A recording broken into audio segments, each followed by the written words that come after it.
So Ryan Gosling's character's name is Officer K. K for Ken?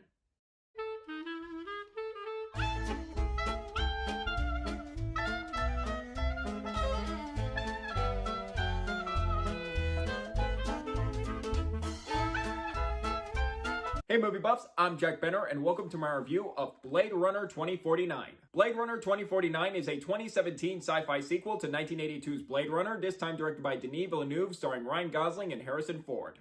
Set in 2049, 30 years after the first film, Officer K, played by Ryan Gosling, is a Blade Runner working for the LAPD, exhumes a long-buried but also deadly secret that leads him to find Rick Deckard, played by Harrison Ford, who has been missing for 30 years. Now, before I rewatched Blade Runner 2049, I revisited the first Blade Runner from 1982, and I rewatched the final cut of the film, which many would consider to be the best version of Blade Runner out of the many cuts there are of this movie. What I think are the biggest selling points of that first Blade Runner film are its incredible cinematography, and the effects still look great for its time and don't look dated today, its unique futuristic setting and world building, thought-provoking themes, and I love the late Rutger Hauer's performance in this film. However, what holds it back from me absolutely loving the first Blade Runner film was the romance between Deckard and Rachel I couldn't really get into, and the pacing does feel meandering at times. While I don't absolutely love this film, I can see why it became a cult classic over the years and an influential film in sci-fi filmmaking, so I would give it 4 stars out of 5, a B+.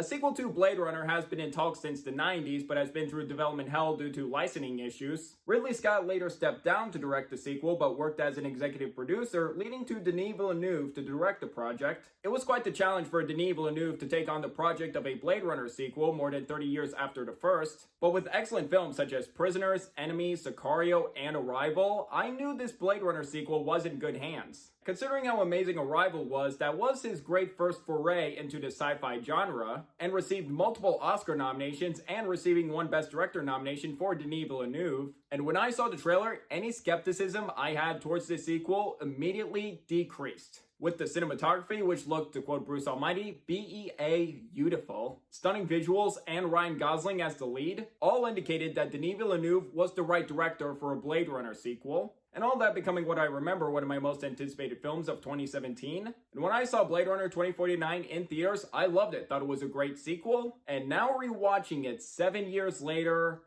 I gotta be honest, it's not as great as I remembered. It's better than I remembered. Blade Runner 2049 is not only a phenomenal sequel, but a phenomenal film in every single way. And it is still one of the best sequels ever made, and definitely better than the first Blade Runner. Let's start this review with the pros. Right out of the way, this movie is visually remarkable. This is one of the most beautiful looking movies I've ever seen in my life. Everything from a visual and technical standpoint is absolutely marvelous across the frickin' board. From the phenomenal visual effects that immaculately capture the same setting as the first, with the creation of large-scale CG environment builds and animation work is absolutely commendable. This won the Oscar for Best Visual Effects, amazing win. Although War for the Planet of the Apes is another visually stunning movie, and War for the Apes would have been second place to win, I bet. So there are 2 parts of me that would have been happy if War for the Planet of the Apes won the Oscar for visual effects, but also happy with Blade Runner 2049 winning. But if I were to give it the edge, I would say Blade Runner 2049 definitely deserved the Oscar. Combined with Roger Deakins' cinematography. All I could say is, in 2 words, frickin' breathtaking. This contains some of the best cinematography I have ever seen in a movie, up there with Children of Men and The Revenant. From the excellent shot composition, incredible color aesthetic with the sci-fi neo-noir setting, and unforgettable shots that stayed in my head. And this film finally won Roger Deakins his long overdue Oscar for Best Cinematography. Absolutely 105% deserved. As much as he should have won earlier for films like The Shawshank Redemption or Skyfall, he absolutely deserved it for Blade Runner 2049. And he would go on to win another Oscar 2 years later for 1917, another incredible looking movie. And that shows right there, if Roger Deakins is the director of photography for films with numbers in it, he'll probably win an Oscar for it. But nevertheless, the cinematography and shots in this movie, mwah. On top with the excellent production design, sound design, and flowing editing is all terrific technical aspects. all together combining to create a technical achievement. I also want to give props to the great musical score from Hans Zimmer and Benjamin Wallfisch. An amazing musical score that really captures this setting, and reusing some musical themes from the first Blade Runner effectively. And if Denis Villeneuve films from Prisoners to Arrival haven't already showed it yet, this film will continue to show Denis Villeneuve is a consistent, accomplished, and masterful filmmaker, and he does a phenomenal job directing this film. Not only from the technical aspects, which are all incredible, but staying faithful to its predecessor by continuing the story in a great way and themes. Furthermore, it not only succeeds as a worthy sequel, but a great movie on its own. He did an excellent job with his first sci-fi film, Arrival, and he stepped up his game for Blade Runner 2049 and knocked it out of the park.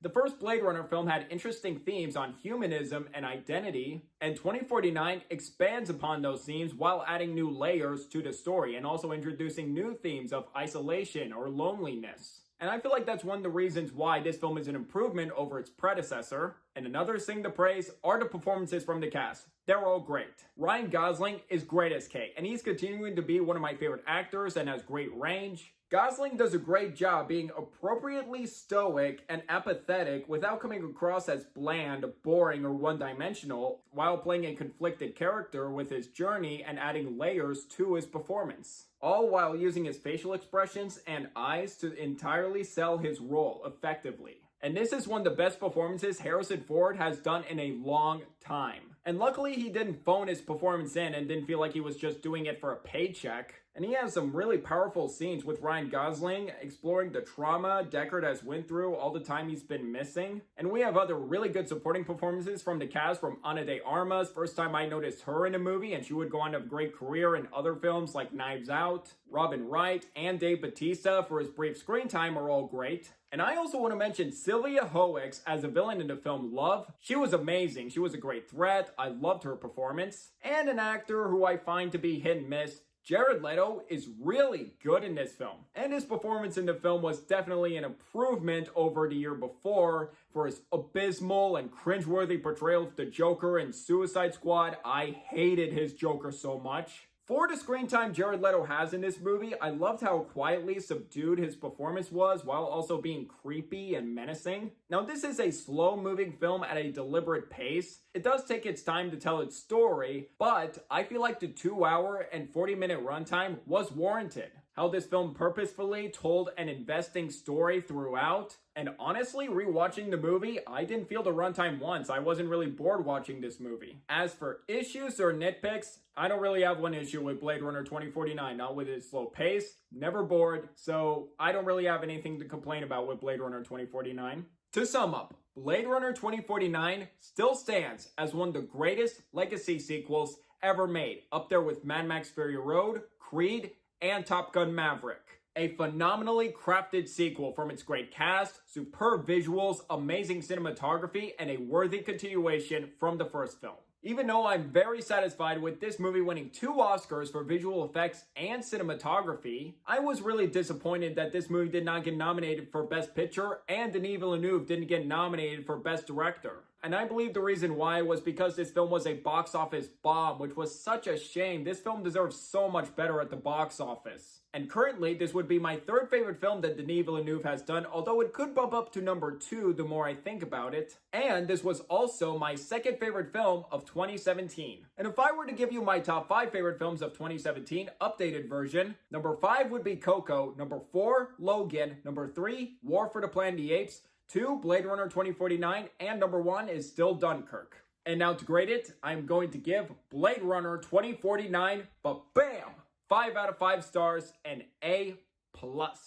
If Denis Villeneuve absolutely knocked it out of the park with this sci-fi sequel of Blade Runner 2049 and Dune Part 2 is right around the corner, I think he's going to do it again with Dune Part 2. And based on the early reviews of Dune Part 2, I am more pumped to see the film than ever before. And I am stoked to see Dune Part 2 Thursday night, and I hope it's as great as the first film, and I'm excited to give you my review for that film this weekend. And if you have seen Blade Runner 2049 before and want to give it a rewatch, I'd say it's worth the rewatch. It still holds up, excellent film. Or if you've never seen any of the Blade Runner movies, I'd say do watch the first Blade Runner or the final cut to understand the settings of Blade Runner before you watch 2049. Either way, this film is evident that Denis Villeneuve, with his consistency, has become one of the best filmmakers working today, and his craftsmanship from Prisoners to Blade Runner 2049 is just commendable. So I'd like to hear from you guys. What do you guys think of Blade Runner 2049? Have you seen it? Do you agree? Disagree with my review? Or if you haven't seen it, are you interested in checking out the film or not? Let me know down below.